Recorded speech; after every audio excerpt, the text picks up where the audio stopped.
ما يمكنش دوز كاس افريقيا بلا ما تشوف هذا السيد هذا راه خاصو يسميو كاس افريقيا عليه. هذا راه كيعرف الادغال الافريقيه اكثر من موكلي. اش كتقول كلود لوروا ولا كما كيسميوه في القاره السمراء بالساحر الابيض. قلب على اي ماتش في كاس افريقيا غادي يطلع لك جالس السيد في الدك مع اش من منتخب الله اعلم. انت وزهرك كل مره تلقاه مع منتخب. علاش محطم رقم قياسي في المشاركه في كاس افريقيا؟ وشنو علاقته بالسياسه الافريقيه؟ وشنو علاقته بإيرفي رونار؟ وكيفاش كيكتشف النجوم؟ واش هو بصح عبقري في التكتيك ولا مجرد سمسار ديال اللاعب؟ سنه 1948 فبراير غيتزاد كلود لوروا في مدينه نورماندي، مدينه بارده لا علاقه لها بحراره افريقيا. المسيره ديالو كلاعب كلود لوروا كان لاعب مهاجم، ولكن المستوى ديالو عادي، ما كانش يلعب واعر. من ابرز الانديه اللي لعب معاه لعب مع نادي اجاكسيو. سنه 1980 غتبان ليه الامور ما مخرجاش، غادي يقرر الاعتزال، غيبدا التدريب وغيبدا يدرب بعض الفرق بحال غرونوبل واميان. خلال ديك الفتره ديال التدريب غتبان ليه الامور ما مسلكاش، الا بقى كيتريني بهذا النيفو هذا غيدوز حياته كامله وكيدرب في الفرق ديال الدرجه الثانيه ولا الدرجه الثالثه في فرنسا الا طول. ويجي في بالو واحد الفكره، ديك الساعه في الثمانينيات في افريقيا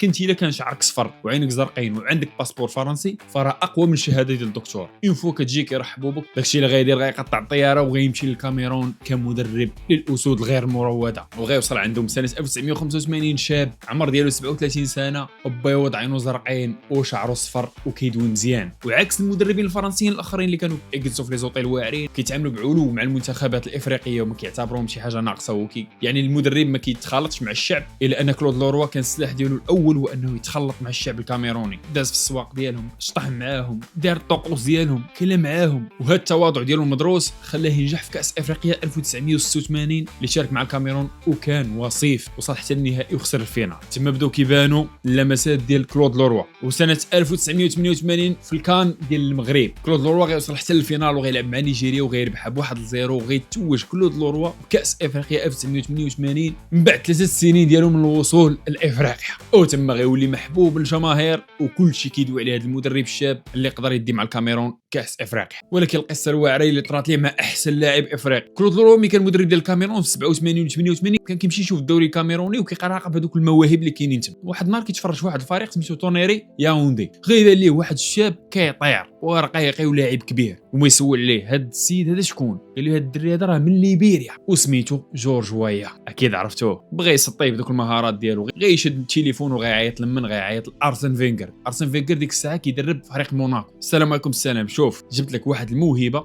غتسيني معاها، ما تسولنيش، ما تقولش غنشوفو ما تحت. ارسن فينغر قال له راه باقي ما شفتوش. قال لي شوف الا ما عجبكش انا نخلص لك التيكي ديال الطياره الي وروتو، ما عندكش مشكل. داكشي اللي غيجي وما عارفش بان هذاك النجم راه هو جورج ويا، احسن لاعب افريقي في التاريخ. غيمشي جورج ويا لموناكو، من بعد غينتقل لباريس، ومن بعد غينتقل لميلان وغيربح الكره الذهبيه كاول لاعب واخر لاعب افريقي توج بالكره الذهبيه في التاريخ سنه 1995. وجورج ويا بطبيعه الحال ما عمرو نسى كلود لوروا، ونهار ولا جورج ويا رئيس ديال ليبيريا عطى لكلود لوروا وسام رفيع ديال الدوله الليبيريه. كلود لوروا كيتعتبر هو ابن بطوطه ديال المنتخبات افريقيا، ما خلى حتى شي منتخب ما دربوش. كلود لوروا بعدا خصك تعرف انه محطم من رقم قياسي في عدد المشاركات في كاس افريقيا، مشارك 9 المرات من 86 وهو كيشارك الى يومنا هذا. بطبيعه الحال بعض النسخ كيتاهل كيلعب النهائيات وبعض النسخ لا، داكشي علاش يلاه 9 المشاركات عنده راه محطم رقم قياسي حتى شي مدرب ما واصل. شد سيدي من 85 ل 88 الكاميرون، وصل معها للفينال 86 وبدا معها الكاس في 88. من بعد غيمشي للسنغال، غيشد من 89 ل 92، غيرجع عاوتاني للكاميرون في 98 باش يشارك معاهم في كاس العالم، ولكن غيخرج من الدور الاول.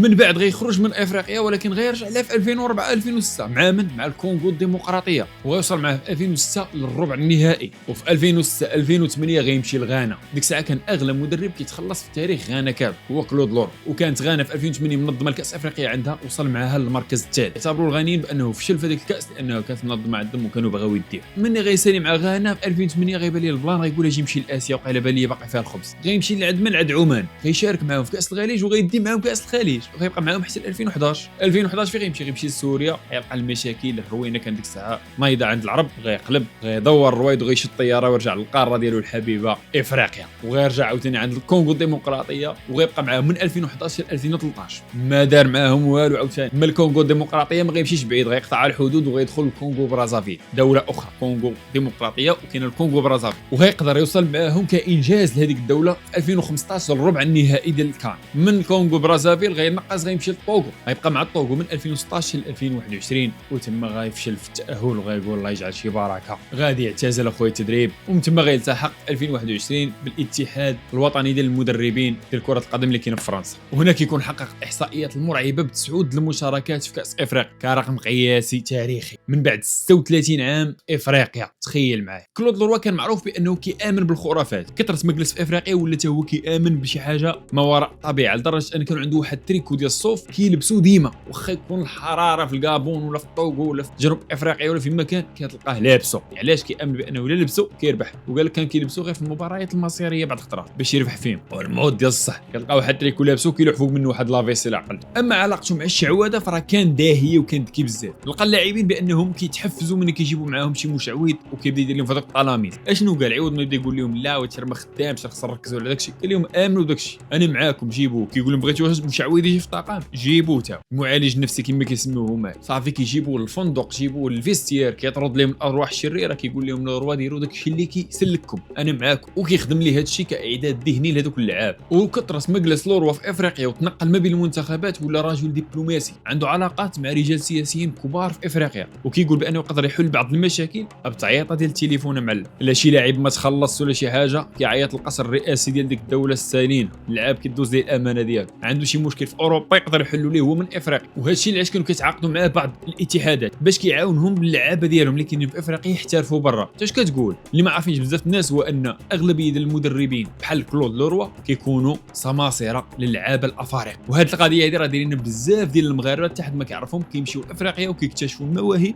اللي كيكونوا كيلعبوا تما غير في الدواء ولا شي حاجه وكيبيعوهم في اوروبا ولا في الخليج اثمنه خياليه. وهذا الشيء اللي كان كيدير كلود لوروا في افريقيا، كانوا عنده كشافه ديالو كيقلبوا على المواهب وعنده هو الارقام وعنده علاقات بزاف في اوروبا، وشحال من لاعب قدر على انه على يد كلود لوروا يمشي يحترف في اوروبا، وابرزهم جورج ويا المتوج بالكره الذهبيه. واللي ما عارفينش بزاف ديال الناس هو ان ايرفي رونار تلميذ ديال كلود لوروا. كيفاش؟ هي الشريف 2001 ايرفي رونار كان مدير ديال شركه تنظيف وميم طون كان مدرب ديال واحد الفريق فرنسي. كلود لوروا 2002 غيبغي يمشي يدرب فريق شانغهاي الصيني، غيبان ليه ايرفي رونار الانضباط ديالو وداكشي غيعجبو الشغف اللي فيه وداك التحفيز الواعر، غيقول لي يلا معاه وغيديه كمساعد ديالو الصين من 2002 حتى 2003. في 2004 غادي يمشيو لانجلترا وغادي يدربوا واحد الفريق ديال كامبريدج وغيبقى معاه مساعد، واهم حاجه هو ملي غادي يعرفوا على القاره السمراء وغيجيبوا معاه الغانا سنه 2008. وتما ايرفي رونار غتبان ليه افريقيا وغيبان ليه هذاك الهيد ديالها واعر وغتعجبو وغيجلس في افريقيا ايرفي رونار. وفي 2008 غيقرر ايرفي رونار يمشي عند منتخب تشيبولو بولو منتخب الزامبي وغيغير العقليه ديالهم وغادي يدي معاهم كاس افريقيا 2012، ومن وراها غيدي ايرفي رونار كاس افريقيا 2015 مع الفياله، وبالتالي غيولي هو عنده كؤوس افريقيا اكثر من الاستاذ ديالو كلود لوروا. بطبيعه الحال غتسولني شكون هو اكثر مدرب تتويجا بكاس افريقيا. عندنا جوج اللي مبداين 3 المرات اللي هو الحسن شحاته اللي دا 3 الكؤوس مع مصر، وكاين من وراه الغاني تشارلز غيانفي اللي تا هو دا 3 المرات كاس افريقيا مع المنتخب الغاني. من وراهم كاين ايرفي رونار اللي دا جوج ديال الكؤوس افريقيا 2012 و2015.